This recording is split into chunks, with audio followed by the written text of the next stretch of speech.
안녕하십니까. 정창권입니다. 스토리텔링의 세계 수업을 10강에 걸쳐서 시작하도록 하겠습니다. 먼저 오늘의 주요 내용부터 볼까요?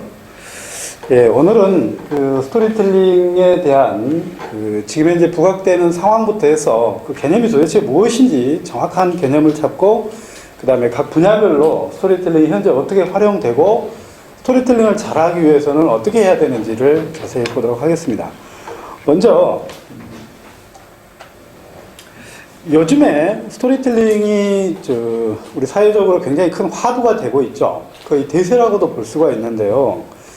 스토리텔링이 아주 곳곳에 쓰이고 있습니다. 여러분들이 아침 저녁에 이용하는 지하철 안에 봐도 스토리텔링이 들어있고, 무심결에 마시는 음료수의 병에도 스토리텔링이 적용되어 있습니다. 그리고 여러분들이 아마 쉼터 아니면 일요일 날 잠깐 놀러 갈 때 고건축이라든가 아니면 평소에 보는 방송, 그리고 매일같이 서핑하는 인터넷 안에도 스토리텔링이 적용되어 있죠. 이렇게 스토리텔링이 화두가 되고 있는데, 여러 군데에서 이 스토리텔링에 대해서 이제 정의를 하고 있는데요. 의외로 스토리텔링에 대해서 정확하게 찝는 경우는 별로 없는 것 같습니다. 지금까지는 주로 스토리텔링을 뭐라고 사람들이 얘기를 하냐면, 말을 잘하는 법이라고 하나요? 이렇게 일반적으로는 말을 잘하는 법을 스토리텔링이라고 하기도 하고, 때로는 소설이나 드라마 아니면 영화의 시나리오를 쓰는 소위 작가들을 스토리텔러라고 하기도 하고요. 또는 또 경영 쪽이나 마케팅 쪽에서는 어떤 상품에 스토리텔링을 입혀서 부가가치를 높이는 쪽을 또 스토리텔러라고 하기도 하고, 그래서 굉장히 다양한 의미로 쓰이고 있어서 이번 우리 수업에서는 그것들을 좀 정확한 원리를 좀 알고 가도록 하겠습니다. 먼저 이렇게 스토리텔링이 부각된 원인부터 좀 잠깐 볼까요?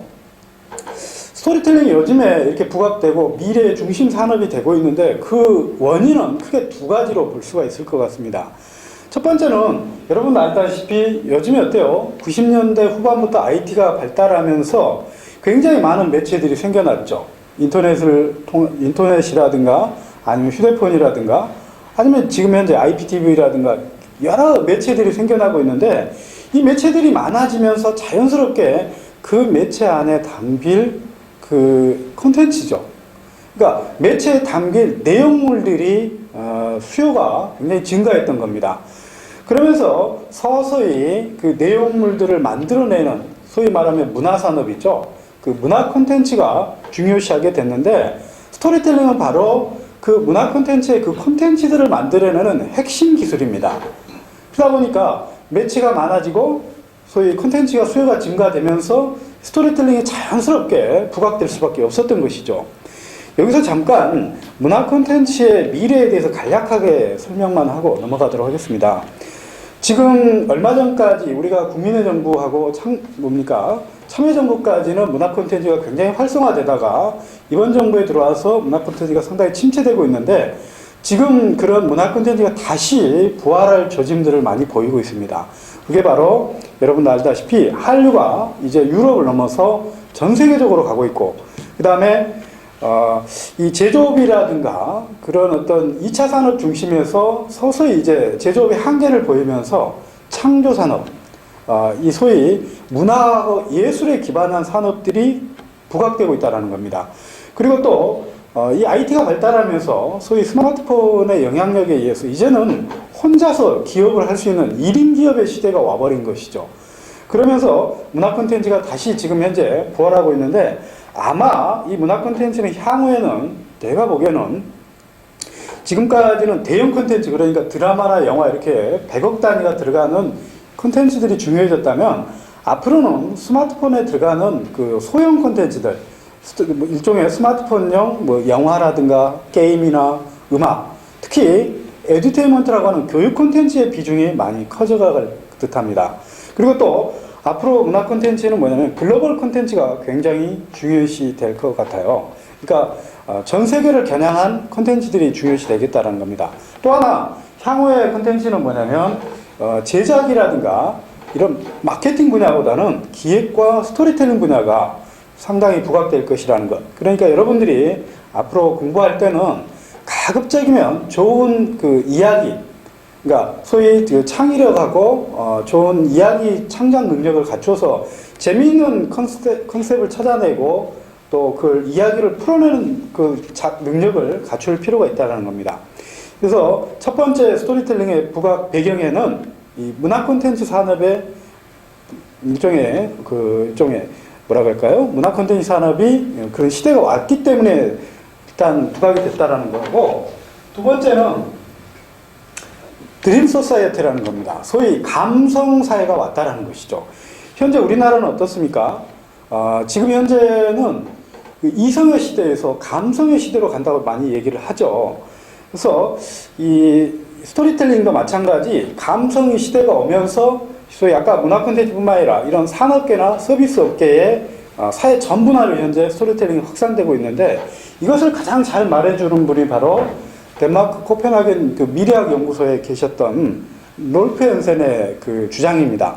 이분은 미래 사회는 이 꿈과 감성을 기반으로 한 드림 소사이어티가 올 것이라고 하면서, 이 드림 소사이어티의 시대에서는 감성을 자극하는 것이 이제 가장 강력한 무기가 될 텐데, 그게 바로 이야기라는 것입니다. 조금 이따 보겠지만 이야기는 감성을 가장 자극할 수 있는 가장 좋은 기제입니다. 그래서 향후에는 그 이야기에 기반한 산업들, 그리고 좋은 이야기꾼을 갖고 있는 나라가 세계를 제패할 것이다, 이렇게 설명을 했었는데, 실제로 이분의 그 주장을 들어보면 앞으로 이야기 산업 시대가 될 것이라는 걸 쉽게 알 수가 있습니다. 첫 번째, 그럼 우리 인류 문명의 역사를 볼까요? 농업 시대에는 어떻습니까? 토지하고 가축이 우리의 생산의 기반이었고 부가가치의 주요 요인이었습니다. 거기서 통해서 먹고 살고 부를 축적할 수가 있었죠. 그 다음에 그 산업사회가 되면서는 어떻습니까? 석유나 아니면 석탄이 바로 생산과 부가가치의 첫째 요인이었죠. 그리고 지식정보화 사회에 와서는 바로 그 지식과 정보가 생산과 부가가치의 첫 번째 요인이었습니다. 그리고 현대하고 미래를 살아갈 드림 소사이어티, 소위 감성 사회에서는 바로 이 이야기가 이 소위 생산과 부가가치가 가장 큰 요인이 될 거라는 것입니다.